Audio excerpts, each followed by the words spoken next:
Shalom semuanya. Ya, di hadapan kalian ini adalah sebuah bejana tanah liat yang tidak ada artinya ya. Saya dari masa kecil itu tinggal numpang dari satu rumah ke rumah yang lain dan menjadi beban buat rumah di mana saya berada karena hanya saya makan, tinggal dan menghabiskan apa yang ada di sana.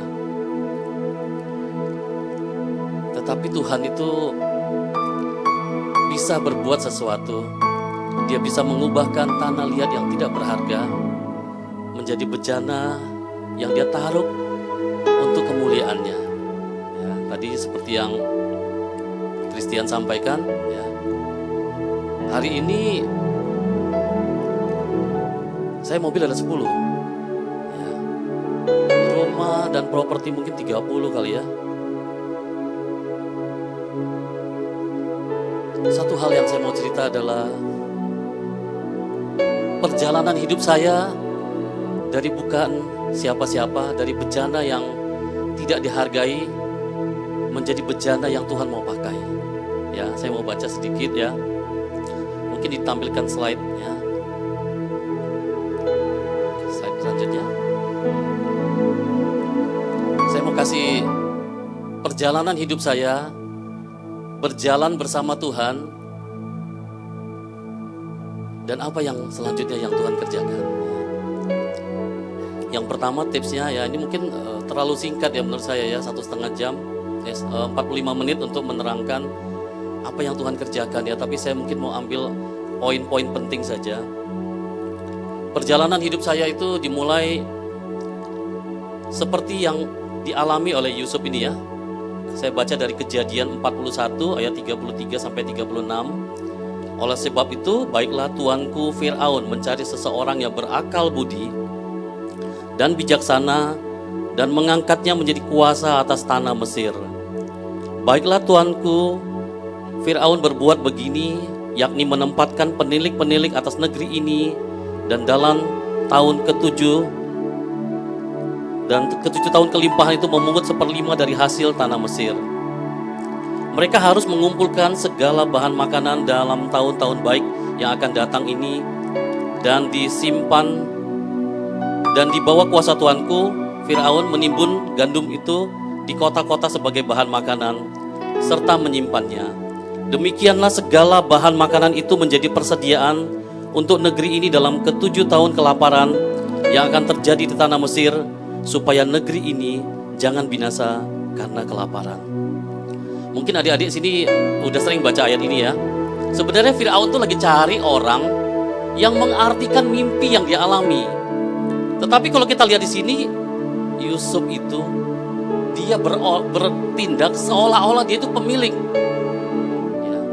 Dia tidak hanya mengartikan mimpi, tetapi dia memberikan nasihat seolah-olah dia Firaun yang harus mengerjakan A, B, dan C.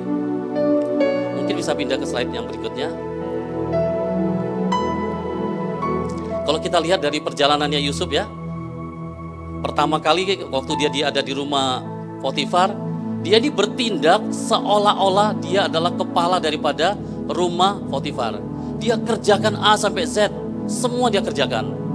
Kemudian ketika dia di dalam penjara, dia juga lakukan seperti itu. Dia lakukan seolah-olah dia adalah seorang kepala penjara. Dan tiba saatnya ketika Tuhan mengangkat Yusuf, ya, dia punya mental sebagai seorang pemilik. Ya, saya mau bersaksi sedikit ya.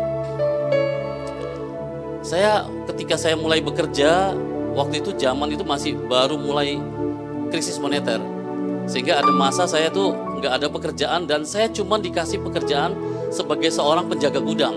Ya, saya ini seorang insinyur sipil, seorang penjaga gudang cuma gaji 10% dari gaji normal. Tetapi yang saya kerjakan adalah saya sungguh-sungguh kerjakan itu seolah-olah itu punya saya sendiri, bisnis itu. Saya urusin gudangnya, saya urusin administrasinya, saya kirim barang, saya urusin semua kebutuhan daripada perusahaan itu. Sampai-sampai pemilik perusahaan itu berkata, kita cukup pakai kasan satu orang aja ya, dia bisa urus semuanya. Saya cuma mau sampaikan begini ya, apa yang ada di tanganmu, kalau engkau cuma mengerjakan sebanyak engkau dibayar gaji, ya kamu akan terima seperti itu. Tapi kalau kamu mengerjakan lebih daripada kamu dibayar, maka ujungnya kamu akan mendapatkan lebih daripada yang kamu kerjakan. Saya mau kesaksian sedikit ketika saya sebagai seorang engineer, dalam 1 tahun saya bekerja, saya itu bisa naik gaji 2 kali. 1 tahun saya bekerja, saya dapat bonus tuh bisa 2 kali. Yang pertama dapat bonus 12 bulan gaji, dan di tahun yang sama juga saya masih dapat bonus 2 bulan gaji. Saya bilang, kalau bukan Tuhan itu suka, kalau bukan pemilik daripada perusahaan itu suka, bagaimana mungkin dia memberikan semuanya itu, mempercayakan ya kepada kita semuanya.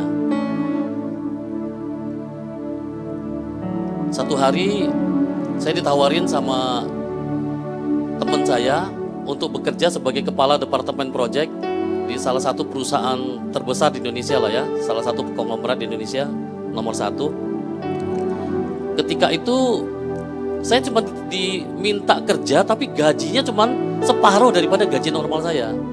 Tapi terus saja mereka desak saya untuk kerja. Akhirnya saya bilang, ini apa yang terjadi ya? Ujungnya saya ambil kerjaan tersebut, tapi saya nego dan gajinya normal. Nah, ketika saya bekerja di sana, saya lihat perusahaannya dalam kondisi payah. Tetapi di situ saya kerjakan sungguh-sungguh, saya kerjakan A sampai Z, seolah-olah itu milik saya sendiri. Sampai ketika perusahaan sudah recovery, ya pemilik perusahaan itu berkata, kita mau tutup divisi ini, karena ini bukan core bisnis daripada perusahaan ini. Kita mau tutup, dan hari itu, ya, saya sebagai seorang pekerja, tiba-tiba menjadi seorang pemilik.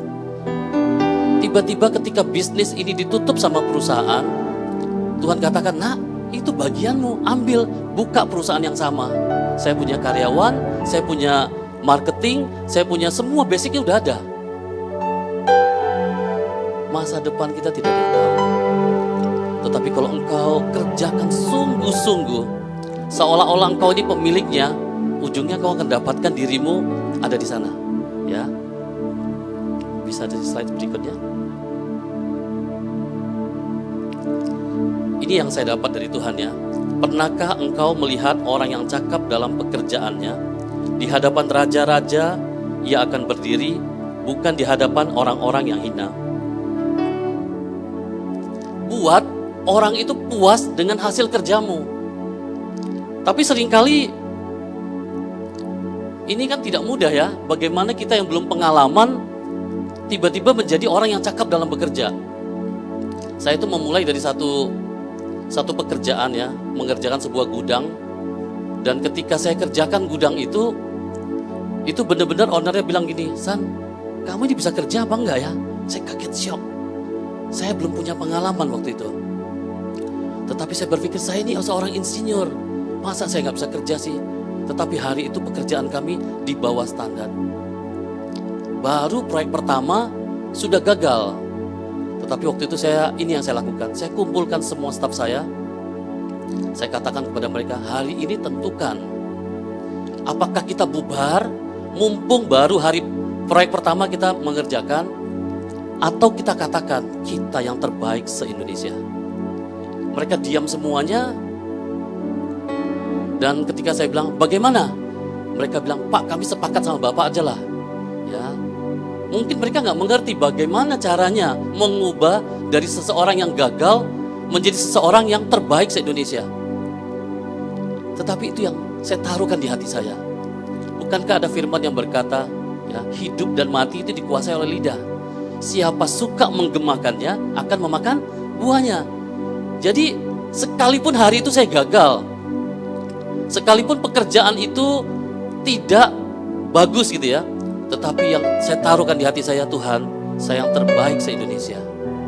Pernah ada satu kesaksian ketika saya lagi mengerjakan proyek, akhirnya saya dapat proyek kedua.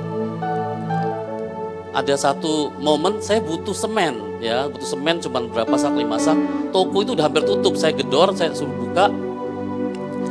Tanpa saya sadari saya ngomong sama pemilik toko itu, kok saya ini kontraktor keramik terbaik se-Indonesia.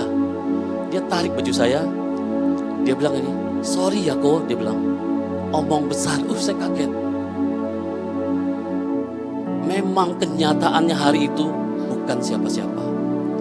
Memang kenyataannya tidak ada yang bisa percaya. Tetapi iman itu mengubahkan dari yang tidak ada menjadi ada. Iman itu menciptakan semua yang rusak menjadi sesuatu yang dikagumi oleh orang. Saya pernah mengerjakan proyek di Nias. Teman-teman saya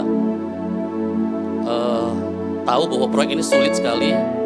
Jadi saya yang diutus, saya sebenarnya sudah punya usaha, tapi teman saya bilang, tolong San, kamu kerja nanti saya kasih 100 juta. Saya bilang, oke lah, saya kerjakan. Ketika saya kerjakan proyek tersebut, ya, saya kerjakan sungguh-sungguh seolah-olah itu punya saya sendiri. Bahkan teman saya itu gak pakai modal waktu mengambil proyek tersebut. Dan teman saya bilang, San, nanti di tengah jalan mungkin akan derdet-derdet gitu ya. Uang gak ada, berhenti-berhenti pekerjaannya. Ketika kita jalan sama Tuhan, ketika sungguh-sungguh kita kerjakan di hadapan Tuhan, maka penyertaan Tuhan itu sungguh-sungguh ajaib. Kami satu-satunya perusahaan yang dapat penghargaan dari Bupati zaman gempa di Nias dulu. Hari ini, ya mungkin sedikit menceritakan ya. Saya ini udah pernah mengerjakan di rumahnya RI 1, rumahnya polisi nomor 1, Angkatan Darat nomor 1, ya kita udah mengerjakan di Singapura, Timor Leste, dan banyak tempat.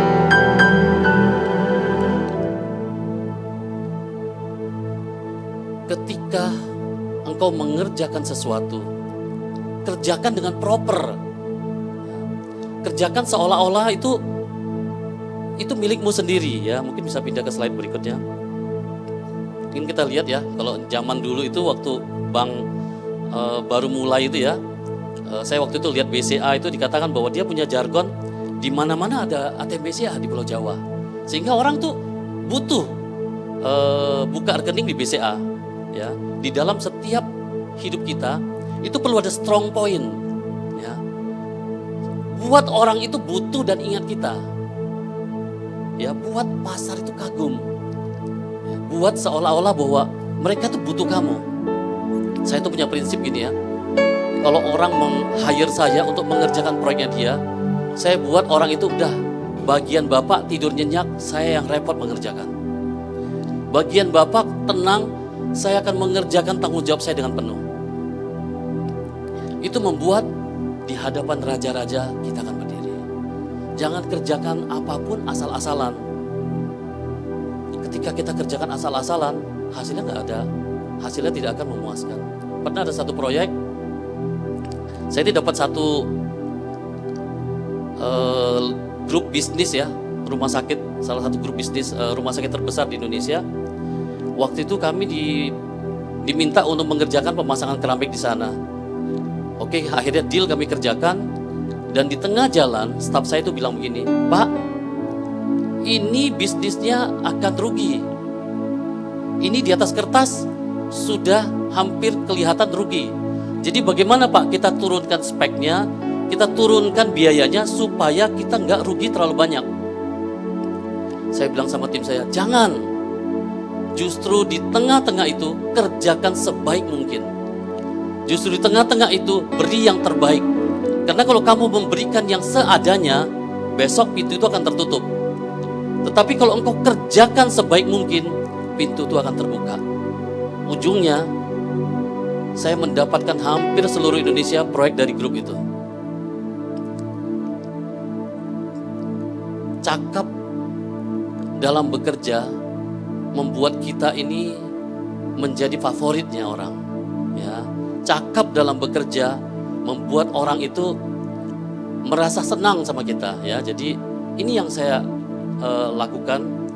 Yang slide berikutnya.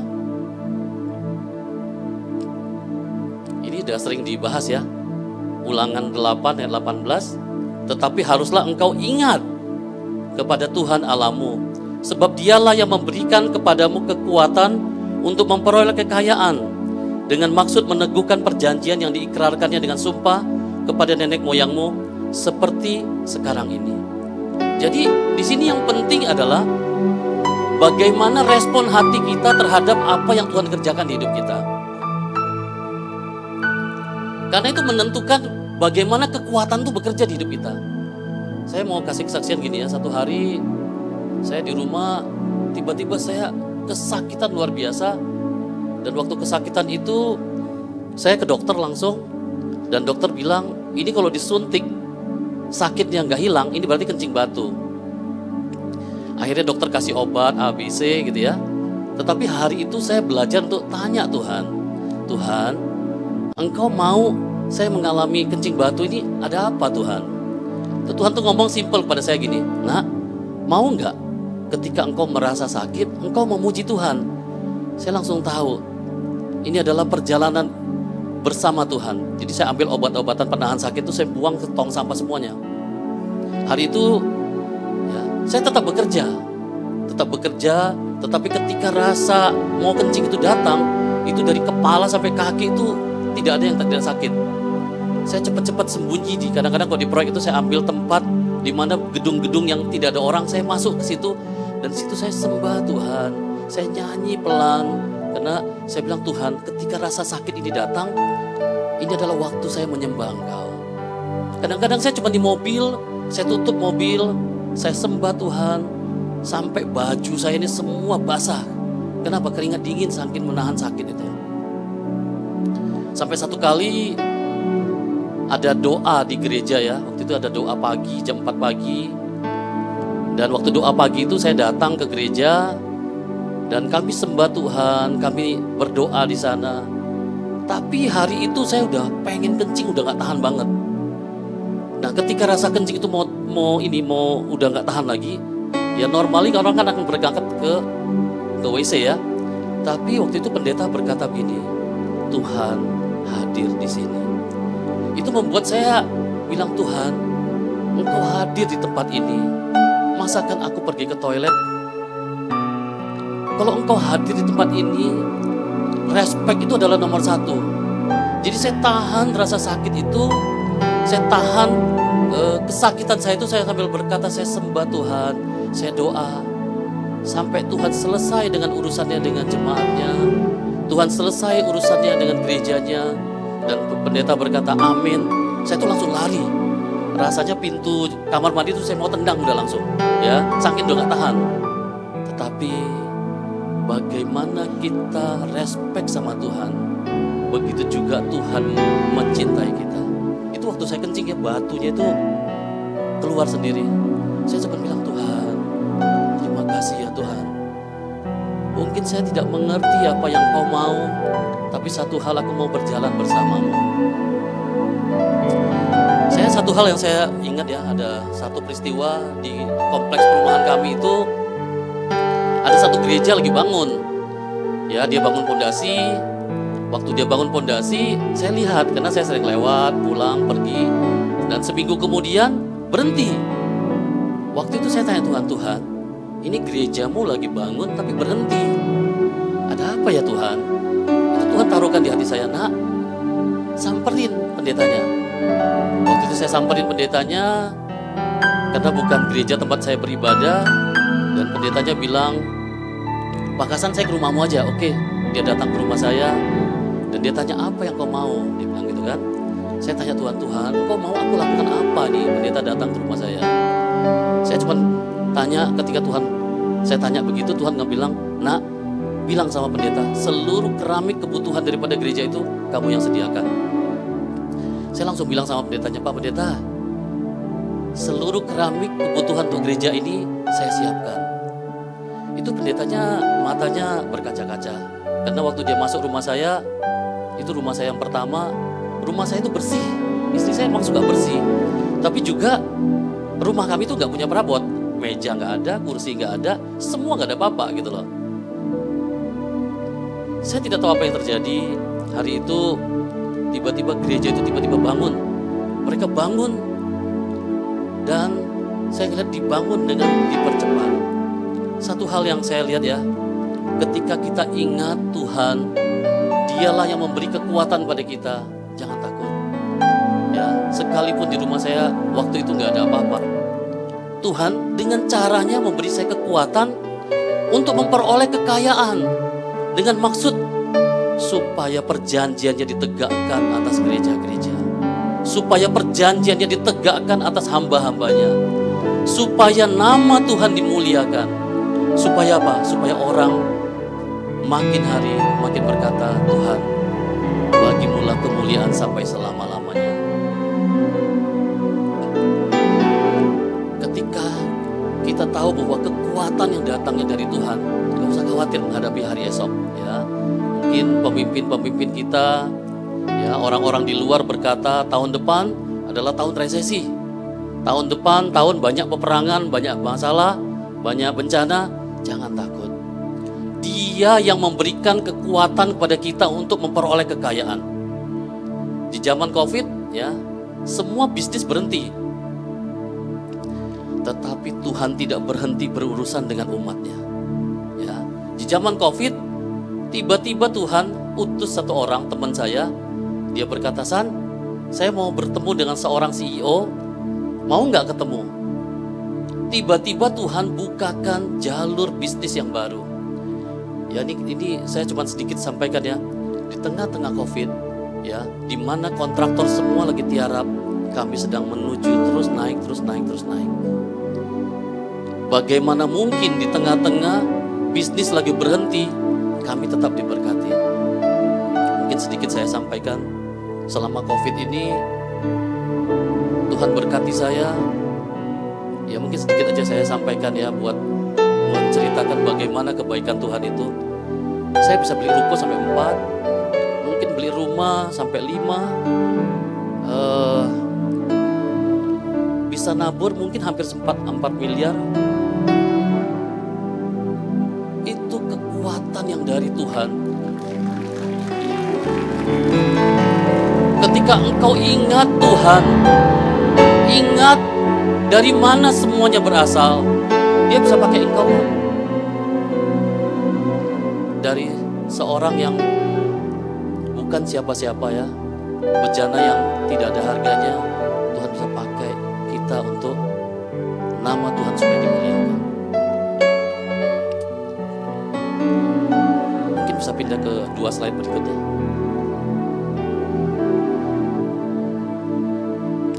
Nah, ini setiap pebisnis pasti menghadapi masalah. Ya, saya mau baca dari Kejadian 49 ayat 22 sampai 25. Yusuf adalah seperti pohon buah-buahan yang muda. Pohon buah-buahan yang muda pada mata air. Dahan-dahannya naik mengatasi tembok.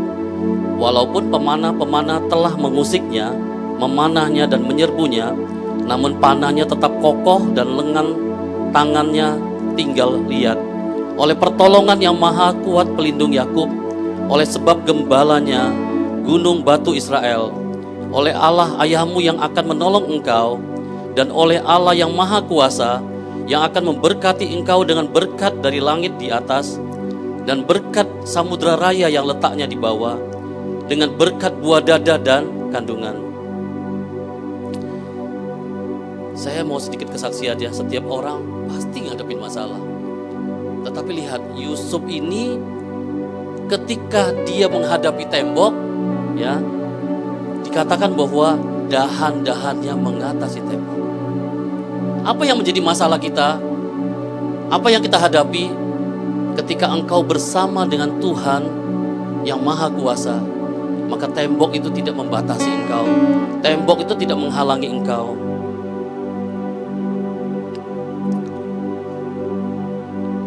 Saya sedikit bersaksi ya. Satu hari saya dapat proyek di Bandung. Hari itu kami tuh nggak punya uang. Perusahaan juga masih awal-awal, jadi masih baru. Nggak punya modal, tetapi pekerjaan harus diselesaikan dalam waktu 45 hari. Kami bekerja di salah satu kontraktor terbaik di Indonesia. Nah, kontraktor ini berkata, kami nggak tahu siapa yang dipanggil untuk mengerjakan proyek ini. Tapi kok kamu tahu duluan? Saya bilang, iya Pak, saya barusan bertemu dengan owner, karena waktunya cuma 45 hari, jadi langsung saya berangkat ke Bandung. Mungkin berita yang Bapak terima belum sampai. Tanpa modal, bekerja, itu nggak mudah ya. Saya punya 3 supervisor yang saya kirim ke proyek tersebut. 3-tiganya setelah selesai proyek minta resign. Dan mereka berkata kepada saya, "Pak, bilang aja lah sama pemilik proyek bahwa kita nggak sanggup." Kenapa? Kita nggak ada modal gitu loh. Tapi saya cuma berkata sama mereka, bagianmu kerjakan saja. Selanjutnya biar urusan saya. Saya cuma melihat gini ya, ketika engkau bergaul sama Tuhan, ketika engkau taruhkan hidupmu di dalam Tuhan, ya, masalah itu tidak menghalangi engkau kok. Masalah itu membuat engkau tambah kuat. Masalah itu membuat engkau tambah melihat ada tangan Tuhan yang membuat dahan-dahanmu naik mengatasi tembok. Tiba-tiba saya melihat bagaimana Tuhan membuat banyak orang repot. Saya melihat bagaimana Tuhan itu merekayasa banyak hal ya. Ini mungkin satu kesaksian sedikit. Kami itu harus kirim pasir setiap hari itu kalau nggak salah 2-3 truk. Ketika uang kami itu habis ya, saya sebenarnya nggak dapat DP, tapi tiba-tiba ada orang yang maksa untuk mengerjakan proyeknya dia. Saya dikasih DP 200 juta, tetapi proyeknya masih lama, masih 2 bulan lagi. Jadi keburu proyek ini selesai, baru proyek itu dikerjakan. Saya bisa kerjakan. Nah ketika uang 200 juta itu habis, ya pasir itu harus masuk. Saya tidak punya uang untuk bayar pasir. Itu Tuhan buat gara-gara tambang pasir terjadi demo masyarakat. Sehingga ketika saya dikomplain sama owner, saya bilang, "Pak, hari ini demo Pak di tempat penambangan pasir, sehingga tidak bisa mengirimkan pasir." Dia bilang, "Ah, itu alasanmu aja." Dia bilang, "Ya sudah, mulai sekarang semua kebutuhan pasirmu kami yang supply." Tuhan tiba-tiba membuat ya rekayasa. Satu lagi Tuhan rekayasa, pasir sudah tersedia, tapi saya tetap butuh uang untuk mengerjakan proyek itu. Tiba-tiba Tuhan buat skenario ya, project manager daripada proyek yang saya kerjakan dipindah ke proyek lain, sehingga datang project manager baru. Nah project manager ini ketika dia hari pertama dia datang, dia cuma bilang, "Mana Kasan, saya mau ketemu." Saya datang cepat-cepat kepada dia dan dia bilang ini, "Kasan, saya minta 2 minggu lagi proyek ini selesai." Saya bilang, "Siap Pak." Saya nggak tahu apa yang harus saya lakukan, tapi saya berkata, "Siap Pak." Nah tiba-tiba dia memberikan satu statement, "Kalau kamu butuh uang 500 juta sekarang juga saya kasih." "Boleh Pak." Ketika kita menaruhkan kepercayaan kita kepada Tuhan, Tuhan sanggup membuat kita mengatasi masalah. Tetapi kadang-kadang masalah itu datang bukan dari pihak luar. Kadang-kadang masalah itu datang dari pihak kita sendiri. Ada satu cerita ya, pemimpin kita di sini kalau tanya Tuhan, bergaul sama Tuhan, kadang-kadang suka nonton Netflix ya. Saya itu juga gitu, kadang-kadang saya coba juga, "Tuhan, aku mau nonton Netflix, mau ngobrol sama Tuhan." Saya ngobrol, "Tuhan, ini kau mau bicara apa di Netflix ini?" Yang terjadi apa? Aduh, saya itu film terlalu terbuka di sana, membuat saya itu bukan ngomong sama Tuhan, saya malah bergaul dengan jiwa dan keinginan kedagingan saya yang membuat saya jatuh. Dan waktu jatuh, saya masih tetap berpikir urapan Tuhan itu masih cukup, perlindungan Tuhan itu masih cukup. Saya masih berpikir masih santai, masih oke. Tetapi Tuhan itu adalah Tuhan yang mengasihi orang-orang yang Dia kasihi. Tiba-tiba tembok demi tembok saya hadapi, dan disitulah saya berkata, "Tuhan, tidak layak ya Tuhan untuk orang-orang yang Engkau panggil tetap hidup dalam dosa." Hari itu saya bilang, "Tuhan, aku minta ampun." Saya bertobat, dan ketika saya sungguh-sungguh datang, tembok itu tiba-tiba terlepas. Ada satu terakhir sebelum saya tutup, kunci yang terakhir. Bisa ditampilkan slide terakhir, slide yang berkenan. Ya, ini yang terakhir ya sebelum kita tutup. Mazmur 25 ayat 12-14. "Siapakah orang yang takut akan Tuhan? Kepadanya Tuhan menunjukkan jalan yang harus dipilihnya. Orang itu sendiri akan menetap dalam kebahagiaan dan anak cucunya akan mewarisi bumi. Tuhan bergaul karib dengan orang yang takut akan Dia dan perjanjiannya diberitahukannya kepadanya. Ini yang saya menjadi kunci daripada perjalanan hidup saya sama Tuhan. Cari perkenanan Tuhan. Di musim apapun, cari perkenanan Tuhan. Karena ketika kita berjalan dalam perkenanan Tuhan, maka tiba-tiba kita akan mendapatkan jalan demi jalan yang harus kita pilih. Itu yang membuat kita berada di jalan tol di mana Tuhan yang merekayasa hidup kita. Tapi bagaimana caranya berkenan kepada Tuhan? Saya mungkin kasih 2 contoh ya. Ketika Maria dengan Yusuf ya, ini masih momen Natal ya. Yusuf ini adalah orang yang ketika malaikat itu bicara dalam mimpi, dikatakan bahwa pada malam itu juga Yusuf membawa ibu dan anaknya ke Mesir. Sebenarnya tidak ada dasar ya, untuk apa ke Mesir? Bethlehem sedang tidak ada apa-apa. Tetapi ketika malaikat berkata, pergi ke Mesir, dia tidak menunda 1 hari. Dia langsung berjalan malam itu juga pergi ke Mesir. Yang kedua dikatakan bahwa Maria ini adalah contoh orang yang berkenan kepada Tuhan. Satu hal yang dia lakukan adalah dia katakan, Tuhan, jadilah kepadaku seperti yang menjadi kehendak Tuhan.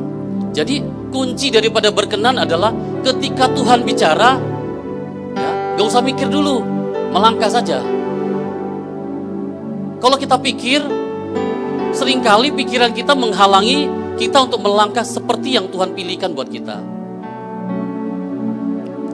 Ketika Tuhan melakukan apapun di hidup kita, baiklah kita berkata, Tuhan, jadilah kepadaku seperti yang Kau mau. Ini yang saya lihat, bagaimana Tuhan itu merekayasa hidup kita. Saya ini cuma lihat ya, Tuhan, betapa Engkau merekayasa banyak hal di hidupku.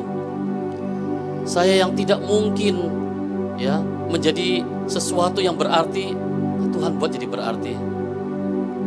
Saya mungkin sedikit kesaksian ya. Satu hari waktu saya masih kuliah seperti kalian ini ya, saya masih kuliah di Bandung. Tiba-tiba pemimpin saya itu bilang begini, kita udah doa, yang harus berangkat ikut retret Kasan, dia bilang. Saya langsung bilang, Pak, untuk datang ke persekutuan saja saya sudah berjuang. Kenapa? Saya kena diare gak berhenti-berhenti. Tapi kalau saya suruh berangkat ke Malang, ke Batu Malang, saya bilang oke lah, saya bilang doakan saya. Akhirnya saya berangkat pagi hari ke Malang, ke Jawa Timur. Sepanjang terminal saya mesti berhenti dan ganti bus. Kenapa? Saya mesti lari-lari kejar toilet. Kesakitan tidak menjadi tembok yang menghalangi engkau terima sesuatu yang dari Tuhan. Dan di tengah-tengah kesakitan itu saya cuma bilang, Tuhan, sekali ini kalau boleh diare ini berhenti. Saya sampai di, kalau nggak salah, kota Tuban ya, sebelum saya sampai ke Surabaya. Saya cuma bilang, Tuhan, kalau boleh saya minum minuman ini dan diarenya berhenti. Dan ketika saya minum, diarenya berhenti. Saya cuma satu hal yang saya taruhkan sama Tuhan di hidup saya adalah, apapun yang terjadi di hidup kita, mari katakan pada Tuhan, Tuhan, ini aku, jadilah kepadaku seperti yang Kau mau. Jangan sedikit-sedikit, aku lagi demam, jadi aku di rumah saja. Aku lagi gak enak badan, aku mau healing dulu. Ya. Jadi orang yang berkenan kepada Tuhan, maka Tuhan akan membuat tiba-tiba engkau memilih jalan yang harus ditempuh. Dan itu adalah jalan-jalan berkat. Itu adalah jalan-jalan di mana engkau melihat keajaiban demi keajaiban terjadi. Di tengah-tengah COVID kemarin, ya, di mana orang-orang berhenti beribadah, pemimpin kita di sini kan berkata, justru kita beribadah terus. Waktu itu saya cuma dapat dari Tuhan tuh, nak, cari ruko untuk tempat pusat kegiatan. Saya cari ruko, dan setelah ketemu rukonya, saya hitung uang saya ini nggak cukup. Ya, bahkan saya waktu itu diskusi sama salah satu teman di pelayanan kami. Saya bilang coba dipertimbangkan kalau kondisi keuangan segini mau bayar seperti ini bagaimana? Dia bilang tidak mungkin. Dia bilang gini, Pak, saya kasih pinjam 650 juta. Saya bilang enggak, saya ngobrol ini bukan pesan sponsor untuk pinjam uang sama kamu. Saya cuma mau tahu sebagai seorang sahabat apa pendapatmu. Saya tahu itu dari Tuhan. Sekalipun tidak mungkin menurut ukuran manusia, menurut ukuran profesional, kalau itu Tuhan mau engkau lakukan, lakukan. Kalau engkau mikir dulu, engkau gak akan berani. Tetapi kalau engkau berjalan bersama Tuhan, maka engkau akan melihat perbuatan-perbuatan tangan Tuhan dinyatakan. Sebelum saya tutup, mungkin mau ajak teman-teman yang nanti mau saya ajak fine dining. Ada gak di sini yang sepanjang hidupmu engkau berkata, Tuhan, biar apa yang kau mau, biar itu jadi di hidupku. Mungkin engkau boleh angkat tangan. Mungkin bisa teman-teman bisa bagikan. Nanti kita akan ngobrol lebih jauh lagi.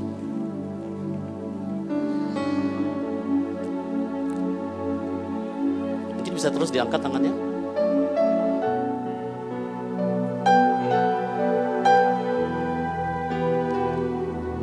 Saya ada satu firman Tuhan yang kuat Tuhan berikan kepada saya. Waktu saya masih mahasiswa. Jadi waktu mahasiswa itu saya tuh berasal dari agama seberang, dan ketika saya Kristen, saya bilang sama Tuhan gini, Tuhan, saya tidak mau dengar kesaksian hanya dari kata orang saja. Saya mau mengalami apa yang Tuhan janjikan di firman Tuhan dan itu terjadi di hidupku. Saya ada pernah baca satu firman Tuhan berkata, dahulu aku muda. Waktu itu saya masih muda, masih belasan tahun ya, masih kuliah. Dahulu aku masih muda, sekarang telah menjadi tua. Ya, sekarang belum tua banget ya, masih 55 tahun. Tetapi firman Tuhan berkata, tidak pernah aku lihat orang benar ditinggalkan. Anak cucunya meminta-minta roti. Tiap hari ia menaruh belas kasihan dan memberi pinjaman. Dan anak cucunya menjadi berkat. Satu hal yang saya lihat ya, ketika kita pegang perjanjian yang Tuhan taruhkan di hidup kita lewat firman-Nya, tiba-tiba kekuatan itu mengalir di hidupmu. Tiba-tiba Tuhan bisa ubah bejana yang tidak berharga menjadi bejana yang Dia pakai untuk kerajaan.